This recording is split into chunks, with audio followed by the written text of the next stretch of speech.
As Alec mentioned, my name is Joe Toscano. I am a former consultant for Google. I left in June 2017 due to ethical concerns within the industry, but helped in many ways and saw a lot of cool things that I loved as well. What I've done since then is, as I said, I've written a book. I've also started a company called Beacon, the Better Ethics and Consumer Outcomes Network. It has a 3-part mission. One, which is to help improve general data and technology literacy within the general population. 2 is to give technologists the knowledge, the tools, the resources to understand what ethical design might look like, ethical technical implementation might look like, and how it can be more than just like a hoorah movement. It can actually be put onto your product roadmap and sold to your company for better ROI. And 3rd, to help policymakers understand what they're looking at so that they can begin to ask the right questions and don't come in and regulate in a way that stifles our ability to innovate and protect our consumers and our national security. So big first step in that was writing this book. Like Alec had mentioned, it's called Automating Humanity.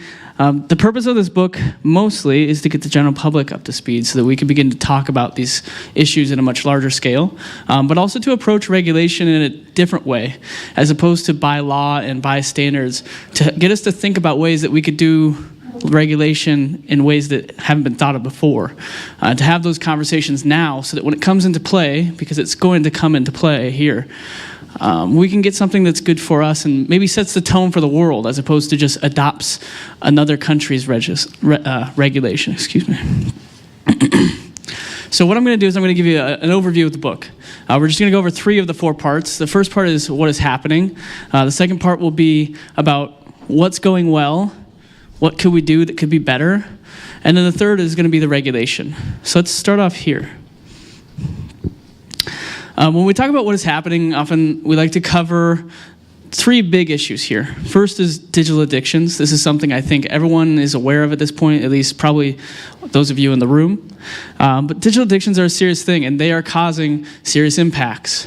One is postural deformities. A few giggles. This is science, though. Okay. What's going on here is that as we look at our devices, our heads are hanging at about a 60-degree angle, staring down. Our heads weigh about 10 pounds, and that 10 pounds at 60 degrees equals about 60 pounds of force on our neck. And so what happens then is that we have pain and inflammation sent to our neck to try to reduce it. And instead, we send calcium to those areas to try to reduce it. If we don't correct our posture, we then calcify those areas. And we're seeing even in kids that they're having what's called Dowager's hump.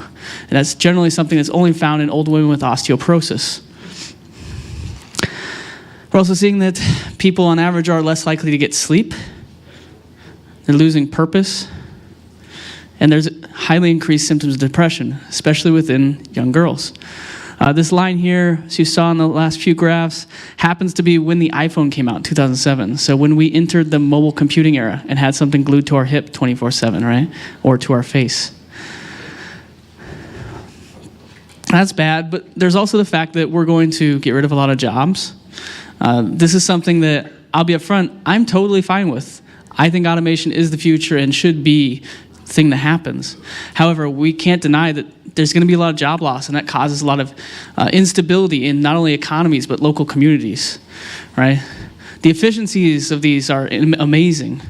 The economic benefits are something that means it's not going to slow down. But how do we help communities move forward? That's something that we at Beacon approach every day and try to figure out. And then lastly, social engineering. How many of you have heard of China's social credit score? How many of you does it freak you out? Okay. How many of you think we're that far off here in the United States? Or is it just a matter of centralization, right? There are things that are different for sure. But if you talk to someone from China, you may get a different opinion than what you hear in the news here. Also, you're seeing here that we're already rating each other on Yelp, on Uber, Google Maps. We get tracked on Fitbit.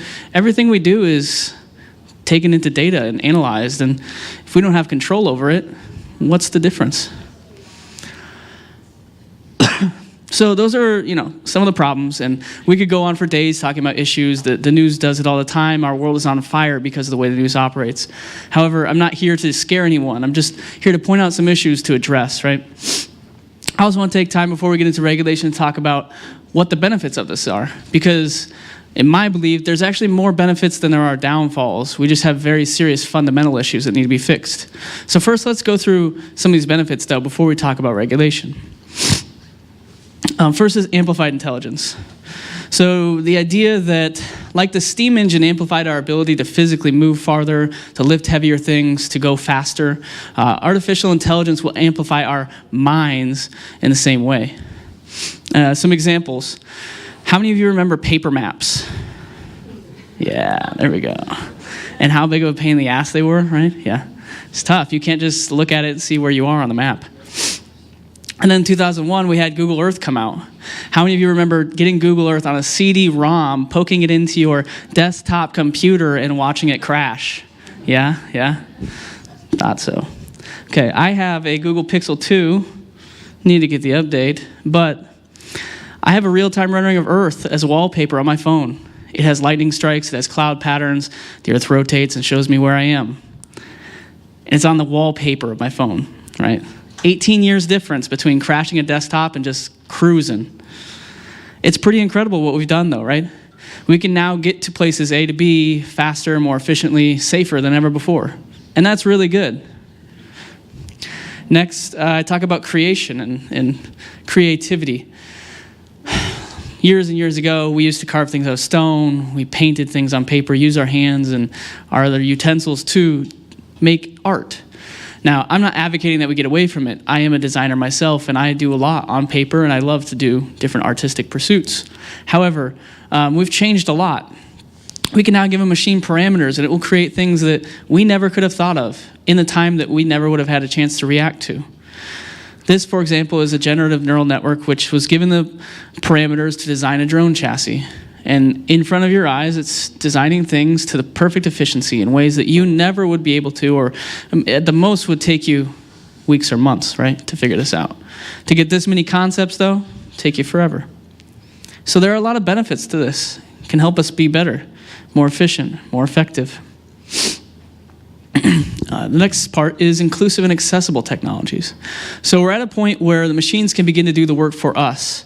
And for many people in the world, that's incredible. One example here is soul machines. How many of you have heard of soul machines?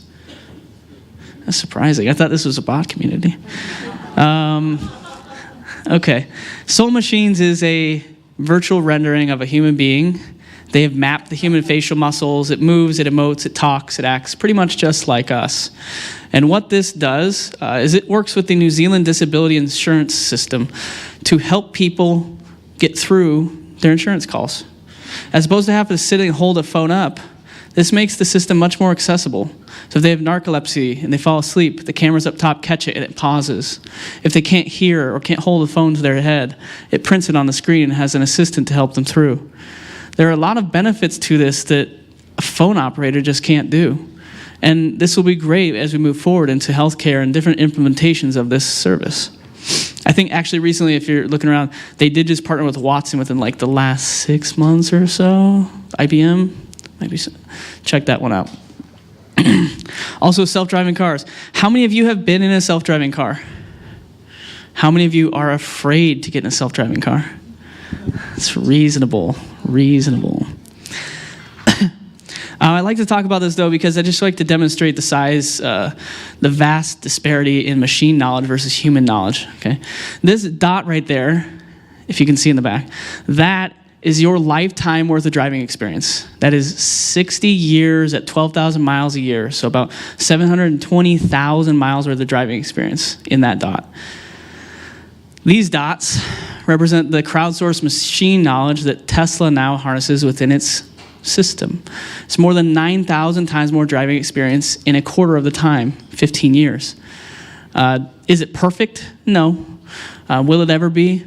No, because neither are we. But will we reach a point at which self-driving cars will be better than us and safer than us? Absolutely. It'll come. I'll give you a simple demonstration here. Let me test the sound. There's no sound. Don't worry about it. Well, what you're doing here is you're riding in a Tesla. This is the dashboard of a Tesla, and the Tesla just stopped the accident. Since we don't have sound, I'll just play this. I'll just be the sound for you because I've done this about 200 times at least. So it goes something like this. We're going along, beep, beep, beep, beep, and then it crashes. That beep is about when the Tesla recognizes the accident, okay? It's pretty incredible. And this happens because of the radars it has on it, the cameras, the different systems it has to identify flaws that we don't notice. Once everything's connected to a GPS, it will be even better because we'll be able to read coordinates from each other. It's also something that is just going to change generationally, right? We're seeing that kids don't get their licenses anymore, and they actually don't even care to drive. They've grown up in a ride-sharing economy. What's the need? It's not like us where we needed a car for freedom, right? What you're going to see is that over time, we're going to evolve. Just like we went from the manual to the automatic transmission, we're going to go from the automatic to the automated transmission. And we won't really notice. It's just going to happen. Lastly, ambient technologies. So this is what really gets me excited, and I'm sure some of you chatbot enthusiasts in the room as well. But we're getting to the point where we can get away from being glued to a machine. We can interact with it through different interfaces that don't require us to push a button and stare. It's pretty incredible. How many of you have heard of the Bullet Center or seen stuff about the Bullet Center in Seattle? Not too many? Yeah? The Bullet Center is considered to be the first net zero energy building. It is created with a bunch of solar panels up on top that collect the sun, has different venues to capture rainwater, which then filter throughout the whole system to do toilets, bathroom, or sinks, anything that they need, right? It also has an internal system that automatically controls the blinds, the ceiling fans, et cetera, to control the climate based on exterior temperatures, the people in the building, all of this. It's fully automated, operates at net zero energy, and nobody has to do a thing. That's pretty incredible.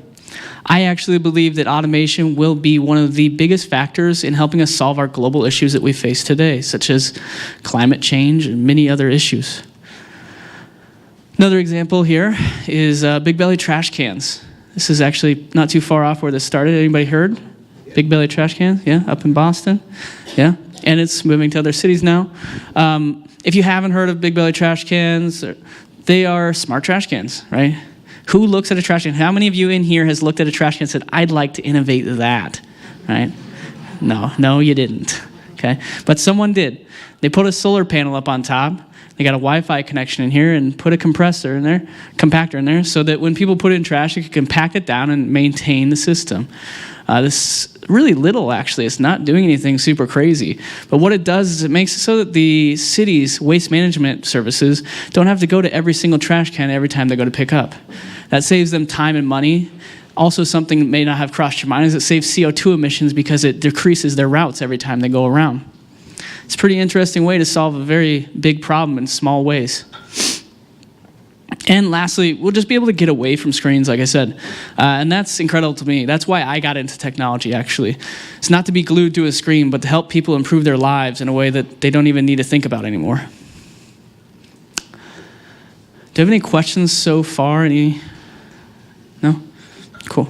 Yeah? I did have a question for the earlier part of the presentation where you said people have increasing symptoms of depression. Yep. Especially females. Yeah. You said young girls. Yeah, so I was curious. Especially young girls. So this is just from what the research says, but it is considered to be the fact that girls tend to be more superficial in judging each other on social media, and so they get bullied more often in that way compared to boys. I'm sure there are plenty of other reasons that go into that, but that's generally what you're going to find if you do some of the research looking into it. There's a piece on all things considered on NPR just today on exactly that. Yeah. Does So. that translate to adults also? So not as stark as that, but yes, it does translate, yeah. Cool, so moving on. I wanted to approach the good parts first because to approach regulation after getting scared is never the right thing to do. However, we do need to talk about it because we all have, I'm sure, dealt with the GDPR and some of those implementations, and it has been quite probably a pain in the ass, I'm gonna guess. although we may not think so, we're going to have regulation here. I do have, on our board of directors is Brittany Kaiser, who is one of the executives from Cambridge Analytica, leaked a bunch of everything that Cambridge Analytica does. They are working on regulation now. It is coming. In Wyoming, for example, data is officially considered your personal property. I don't know if you know that or not, but just went down just a couple months ago. Minnesota, there was a suit against Equifax for their data breach. Someone won $8,000 in a small claims court with a jury. That sounds small, but that's huge to have a public opinion against $8,000 of an individual versus a giant corporation. Regulation is coming here whether we want it or not. And the reason I give these talks is so that we can begin to think about it as technologists and start to think how we might actually want it to come into play as opposed to having it pushed on us. So, let's work through this. First, we have to recognize data monopolies. This is going to be the headiest thing I say to you tonight, so if you need me to pause or rewind, please just let me know, okay? First step in recognizing data monopolies is that we have to accept these are some of the largest organizations in the history of the world, and they've happened faster than anything before. What you see up here is Facebook, Android, Catholicism, Hinduism, and several empires. The black represents the number of people underneath the organization, and the gray represents the amount of time that it took for that organization to gain its mass appeal. Now, I've had a lot of people say, Joe, hold up, you forgot the gray for Facebook. Yep, didn't. It's right there. That's what 14 years looks like compared to 2,000. That's a 200x, yeah?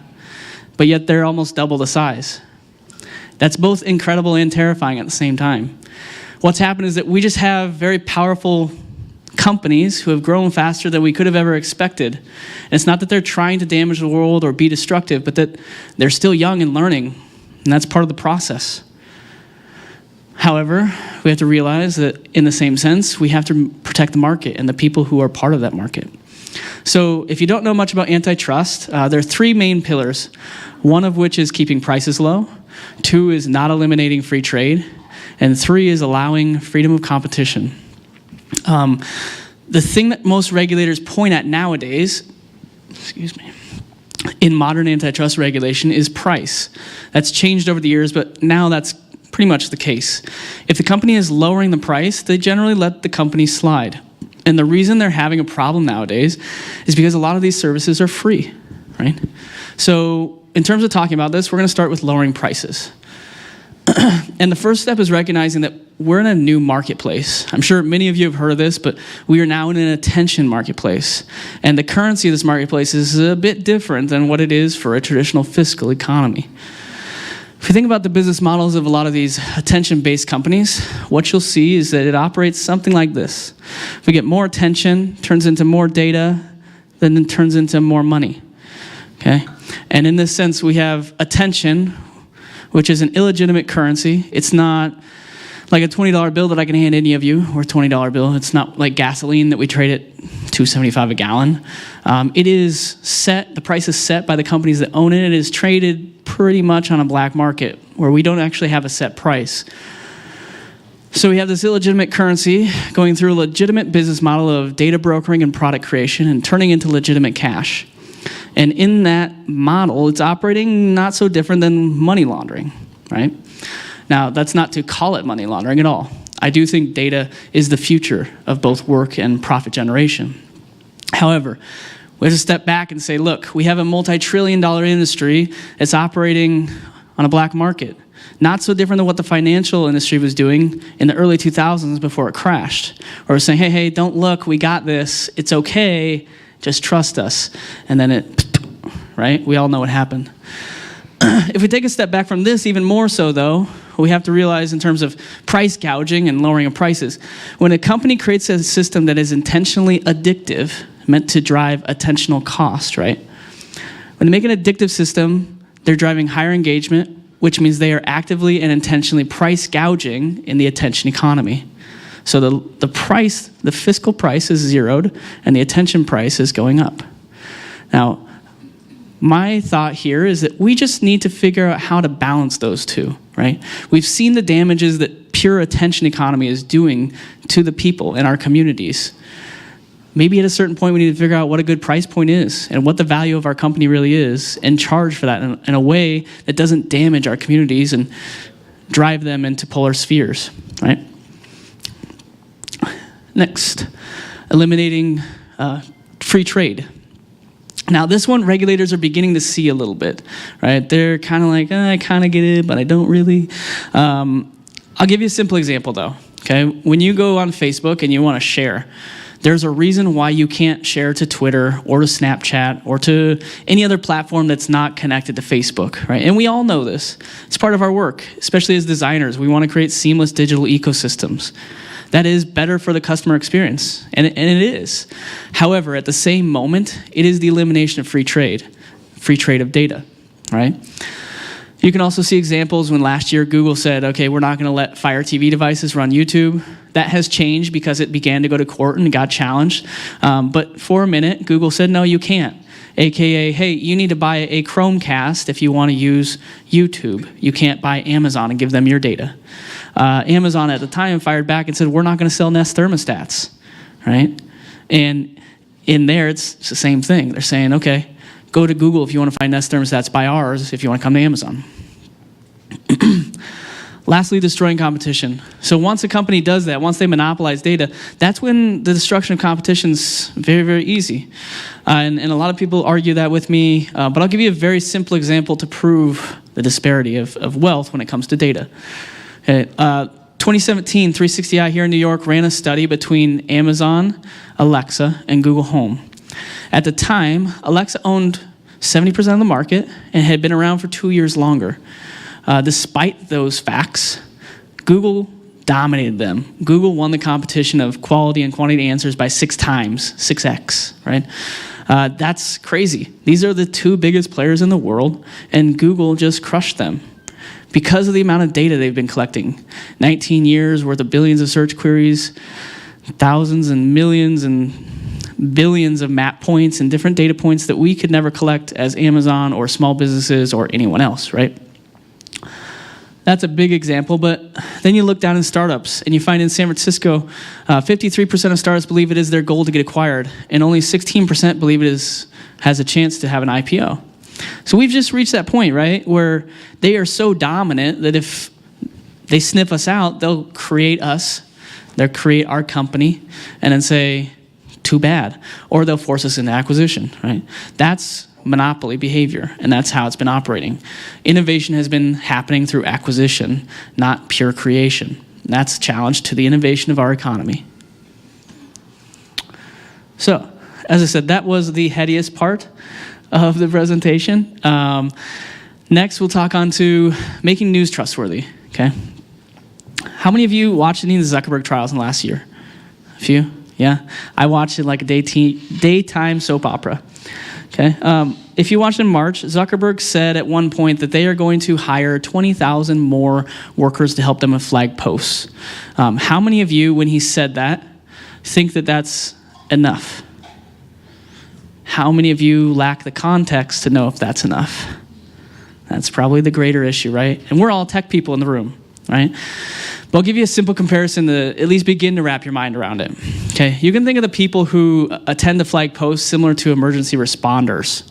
Okay, in New York, there's 9 million people in the city. There are 15,000 emergency responders, and they struggle to get to everyone because they're humans and there's limitations to space and time.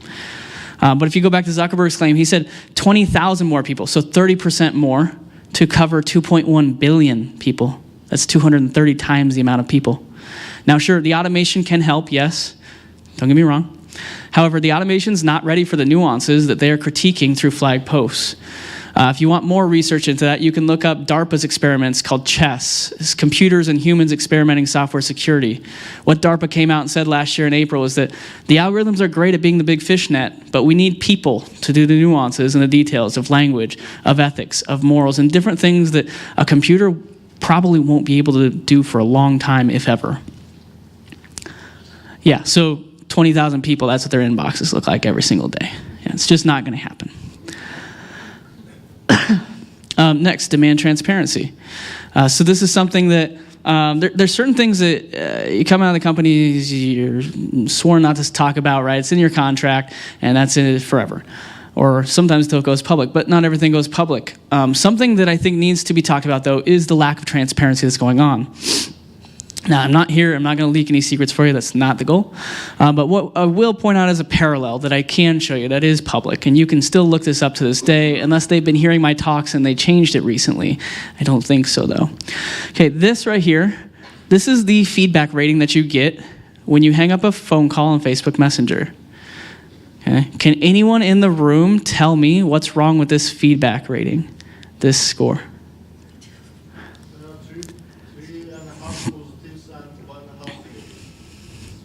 There you go. I'm going to call it 4 positives, but yeah, you're about there. It's neutral. It's all good. Right? For those of you who couldn't hear, he said that it's skewed positive, right? Now, a lot of people don't get this. It's pretty simple data science, but this blows by most people. What you have here is a rating system that says poor, fair, good, very good, and excellent. AK, let's just give ourselves a pat on the back. Now, this is a small problem, right? It's Facebook Messenger or whatever. They want to hear themselves clap. Okay? The problem comes in when maybe Zuckerberg goes to Congress and Congress says, well, do people like Facebook Messenger? Do they like the experience? With this data and the way it's collected, Zuckerberg can legally and honestly go to Congress and say, well, at least 80% believe it's fair or better. So, yeah? So the questions we need to start asking is, where did you get your data from? How was it acquired? How did you ask the questions? These are things that our representatives are not ready to ask, but we need to start helping them because there are problems that won't be coming out until we do. Next, define privacy. So again, high level here, but who doesn't care about their data? Who thinks privacy is dead? They stand no chance. Well, that's cool. Thank you. This guy does. Zuckerberg, yeah. Zuckerberg bought his house and all the houses around it so that he could build a moat around his house so you couldn't see in. He does care. You don't care. Come here, please. Oh, you think it's gone? Okay. Cool. So sometimes I bring people up here and I ask them really, really awkward questions to make sure that they do care about the privacy, and almost everyone does. The thing about privacy is what allows us to be weirdos. It's what allows us to have, dissenting opinions. It's what ultimately allows us to be free. And if you look into laws around the world, privacy is a big deal. Privacy plays a major impact, and breaches of privacy are very large crimes. For example, if you open someone's mail in the United States, it is up to a 5-year prison sentence, right? And that's a pretty common thing around the world. I've traveled 4 different continents, 19 different states and nations in the last year and a half giving this talk. Almost everyone says, yeah, that's the same thing here, or close. Yet we have companies who are opening our mail every day, checking what's going on inside of it, copy pasting it, putting it in a file cabinet with our name on it, selling it to the highest bidder. Now, if the post office did that, would you be concerned? A little bit, maybe. Probably wouldn't like it, might riot. It's okay. The thing with privacy is it's not important until it's important, right? So it is hard to have a conversation about it. It's hard to get people riled up, and it's hard to say, we need this, because it's not really that apparent. But, for example, last year when Fitbit's data got leaked and we found a private, very secure U.S. Army base, that was a problem that we didn't want to have, and that has to do with privacy, security of the data, right? Next, update consumer protections. So we've entered this new era of technology that's moving so fast that many of us can't even keep up. It's like, trying to keep up with frameworks, design patterns, whatever. It's like sprinting uphill on a hill that's falling out from underneath of you as you're sprinting, right? It's pretty tough. But how about the general public who's not in tech? Or like me personally, I'm from Nebraska. I have a lot of friends and family who just don't care because it doesn't affect their lives the way it does for us. And in a sense, we have a bunch of literate people, all of us, who are working and doing things that many illiterate people are incapable of comprehending. And it puts them in a vulnerable position. For example, this right here is a wireframe of my Facebook timeline. You can kind of runs like this if you go over here, and it goes down and over, down and over, down and over, down and over. Now, you don't need to read all the details. That's okay. But what I did is I put this up here to just show you, without the content in it, it's pretty easy to see why we can just scroll forever and not really realize that something's changed. If you look at the timestamps, you're seeing 1 hour, 3 hours, 2 days, 49 minutes, 1 hour, 17 hours. We literally are scrambling our brains with the way that things are getting pushed at us. How many of you have seen an ad for a Knicks game that says games tonight, but it was 2 days ago? Yeah, happens a lot. Or how about the sponsored posts that just blend in with our timelines, right? We've hit a point where for those of us who aren't aware, which is a large majority of the world, we're getting influenced by ads in ways that we can't even tell a difference anymore. Another simple example here, Google's ad design over time and how it has visually changed. So up top you have the very first design. Now it's not a Microsoft ad, I just put that in there, that's FPO. But this is how it was designed. And then it evolved, and it evolved, and it evolved. And now, the only thing that separates an ad from a result is this little thing right here. Which for a lot of people, when that's your top 4 results, it's hard to tell the difference. Just kind of click, let's go, right? We want speed, we want immediacy. That's the internet. However, again, we're influencing people's thoughts and the perception of the world in ways that many people are incapable of comprehending at this point. That's why I think we need some consumer protections.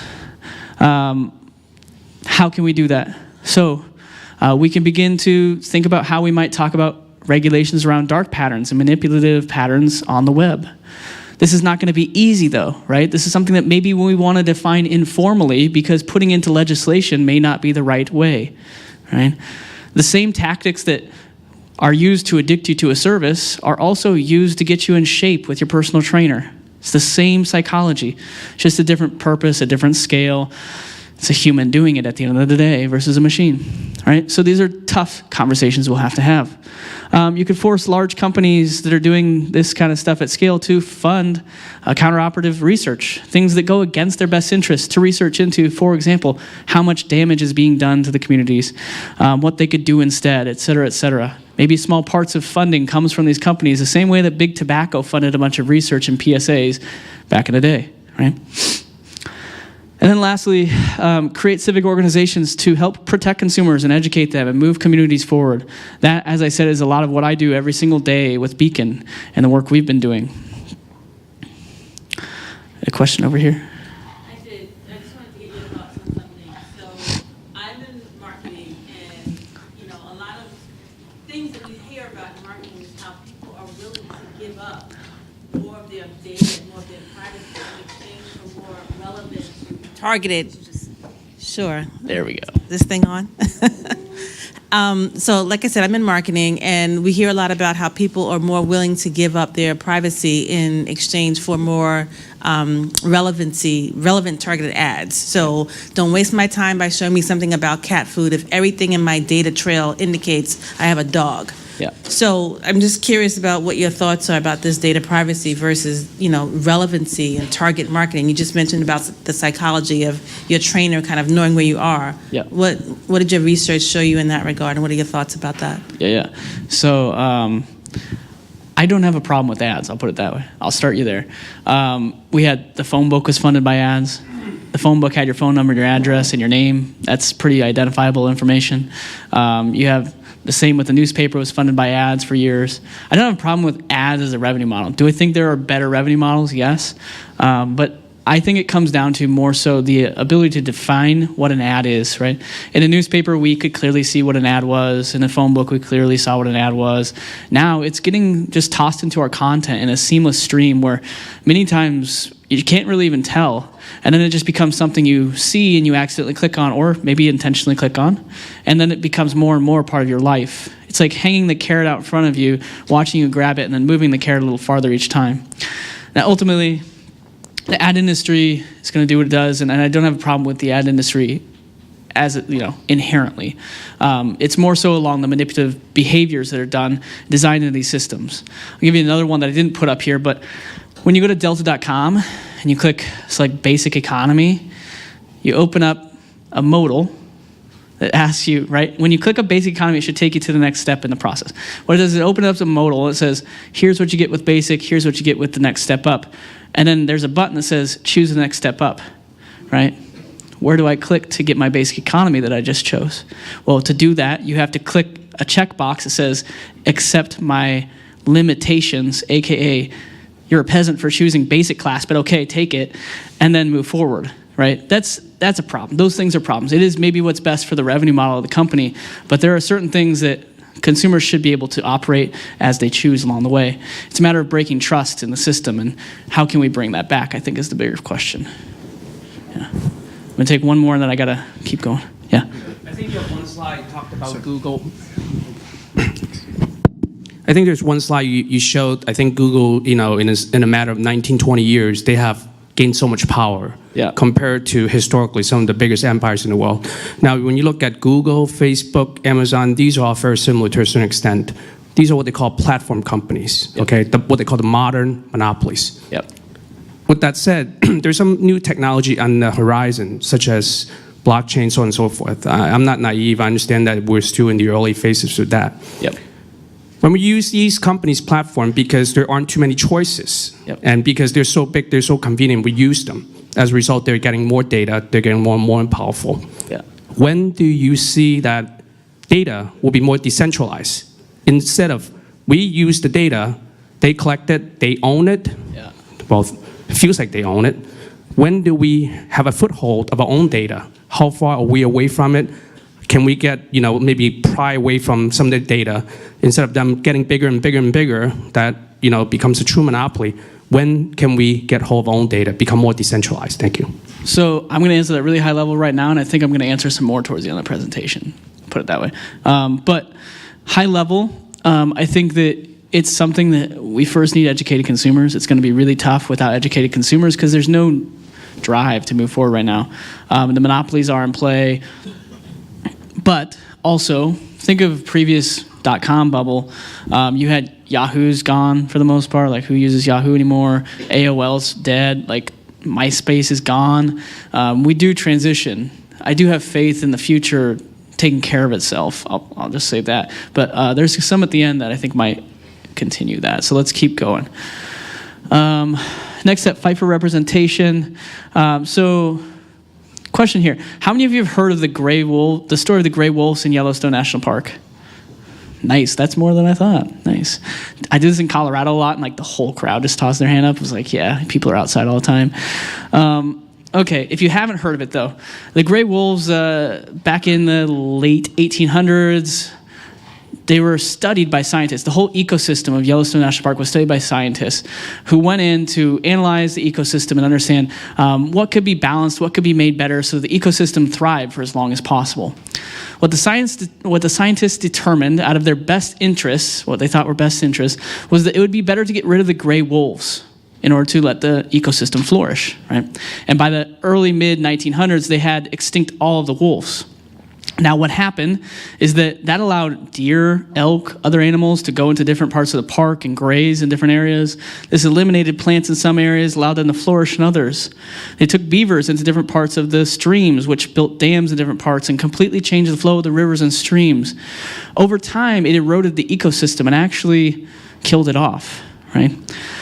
Now, what you're saying, what? Yellowstone's still alive. What happened is in the early 1990s, scientists said, well, hey, gray wolves are still around. Maybe we try reintroducing them to the ecosystem to see what happens. And since then, the park has regenerated, and it's pretty incredible.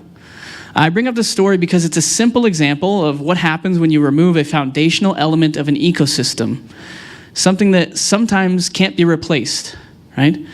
Now, the challenge that we have to think about as we move forward is that we, as technologists, are beginning to replicate the globe, a much larger, more nuanced and difficult ecosystem. But we're trying. And in our best interests, there's a good chance that we make some mistakes. So we have to be aware of that. Now, if you go out to San Francisco, Mountain View, Palo Alto, Silicon Valley does actually look a lot like this, right? And that's a problem. Right? When we're talking about representation in the systems, it's something that we need to push more and more on. This isn't just a matter of hoorah. This is a matter of better for our product, better for our world. And I can find you the ROI numbers for it. In the American Revolution, we fought for no taxation without representation here.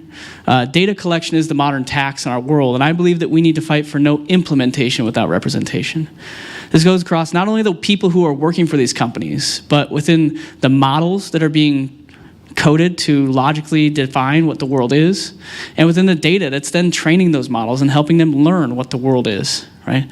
Without this, I do believe there will be mistakes made. And again, you make a mistake, that's bad for your company, not just a hoorah moment. So we do need to think about these. We do need to talk about this. Lastly, to the last question here, we need to find a way to reintroduce stability. We're seeing a great disparity in wealth due to the collection of data, the accumulation of so much that allows them to create automated systems that then take our jobs, right? Bill Gates, if you haven't seen it, Bill Gates has proposed that we create a tax for robots. I don't know if you heard of that or not, but the idea is that this would de-incentivize companies from building robots so fast, because right now robots are basically free slave labor. Right? They don't have taxes, they just get to operate, and they operate a lot better than humans, more than 4 times the amount of work per year. They don't complain, they don't take days off, they don't have kids, et cetera, et cetera, et cetera. Now, I do think that this is where we want to head in many ways, but we also have to realize that we're going to create some instability in the economy, and how do we think that through? Also, how do you do that with software automation? Software automation is much more powerful than any physical manifestation. It can scale to infinity, it can work 24/7, 365, wherever around the world, right?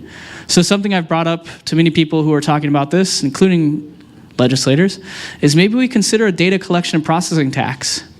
Now, there's a lot of details to that, and I cover it a lot more depth in the book, but I'll just tell you here, think of what this could do if you create this the right way. If you create a tax that, say, for example, taxes you based on the amount of data you own out of the marketplace, the relative percentage, then you create a system that incentivizes both fair competition and sharing of data. It says, hey, Google, don't own everything yourself. Actually share it out with partners so that they share the burden of that tax. It incentivizes ethical levels of data collection. Don't just collect everything you can because you can. Think about what you need, take only what you need and for as long as you need it, because the more you take will get taxed. It will force companies to discover a legitimate revenue model beyond attention or just investment capital, right? Amazon scaled to where it is mostly because of investment capital. They were running in the red for decades, right? That's pretty crazy. If companies had to figure out a legitimate revenue model to pay their taxes, it would, at the very least, slow things down a bit so that we could adapt better, right? Right now, billions of people have been turned into unpaid laborers for these companies, and unfortunately, what many of them don't see is that those same companies are going to take their jobs through automation, and those companies will say, well, should have seen it coming. Lastly, with that tax, we then create a safety blanket for our communities, similar to what Social Security may be today, although it will be gone for almost all of us in the room, right?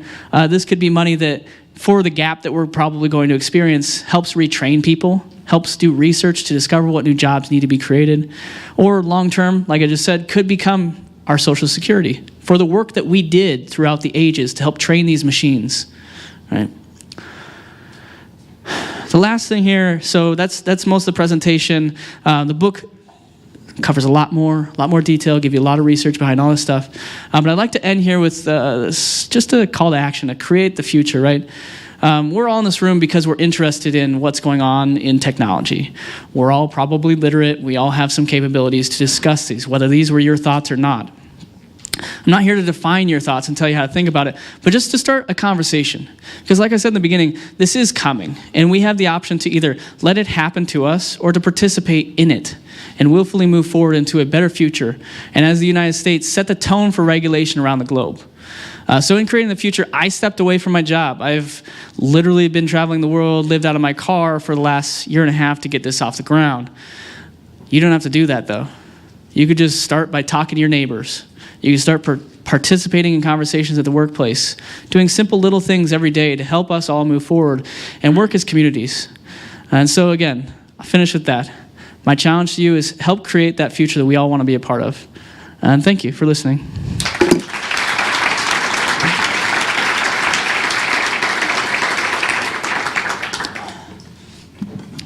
If you have questions, right here. Yeah, we got one from one of our members. So you mentioned educating consumers. Is that our problem? And where does personal responsibility step in versus the business side of it? Yeah. So I get that question a lot. I don't think it's a business-only thing. I don't think in a capitalist system you can hold a business to say, hey, you need to take 50% of your revenue and train the world. Like I said, that's part of what I'm helping do with my nonprofit and the company that I've created. And there are a lot of other people who are doing that. I do, like I said in the presentation, though, believe that similar to big tobacco, these companies should take some of their money, whether that's 1% or whatever it is, and help fund PSAs and different ways to move us forward. If they don't, it's not just going to be like a moral thing. If you strip the stability from people's lives, if you take their jobs, take their health care, bad things are going to happen. So if they want to have consumers, they should realize that. So yeah, I don't think that it should be all on the businesses, but I do think part of it should be. Yes. All right, thank you. So we're going to do a quick intro with Nathan and then move on to the panel, and we'll definitely get more into these issues there as well. Thank you, Joe.